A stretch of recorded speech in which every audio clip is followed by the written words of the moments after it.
The Afghan capital Kabul has been rocked by a third round of explosions and gunfire. The latest attack on Thursday hit the city's diplomatic area again.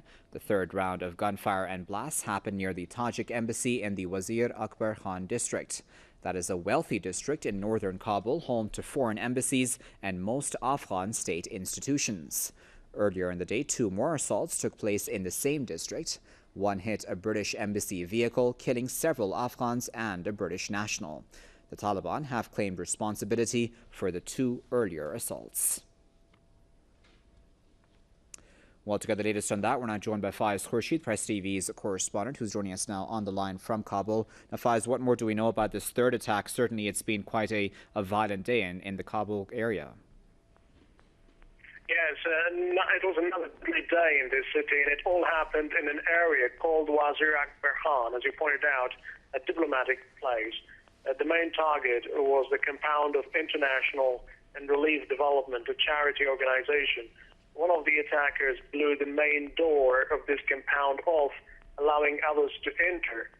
People working in IRD went to a basement, and heavy gunfiring erupted between the terrorists and Afghan security forces, and it lasted for over 5 hours. The standoff ended almost 5 minutes ago. 4 attackers were involved. One of them detonated with explosives, and 3 others resisted for hours before being gunned down by Afghan security forces. The number of casualties is not known, but it has been described as a very brutal attack. Afghan forces have now launched a cleanup operation there, pulling out the bodies from the compound. It's an area which is thick with security checkpoints. Policemen often check cars looking for explosives. So it's a breach of security of this entire center at the heart of Kabul. And now Afghan security forces have launched an investigation, although we understand that Taliban has claimed responsibility for this attack. But how did these terrorists make their way inside such a heavily fortified compound? It's a big question that should be answered by the Afghan security forces. But of course, it comes hours after the Taliban attacked a vehicle of the British embassy in the city, and 4 people were killed in that attack, and over 30 others were badly wounded.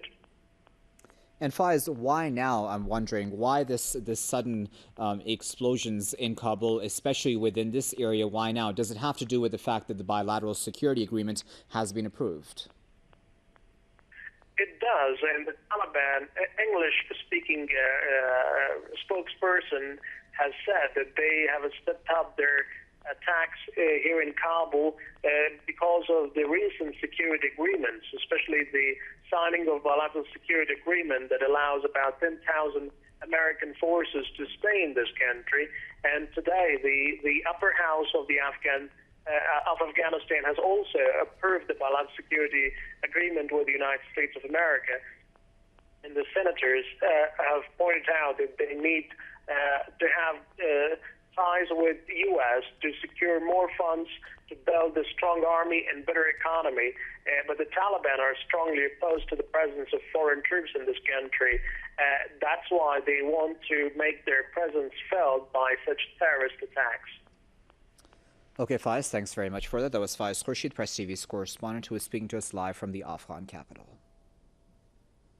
Well, nearly a dozen people have been killed in 2 U.S. drone strikes in Afghanistan. The latest attack occurred in the southern Helmand province, leaving 7 people dead. 3 people were also killed in a separate drone strike in Wardak province. The casualties from both attacks are said to be Taliban militants.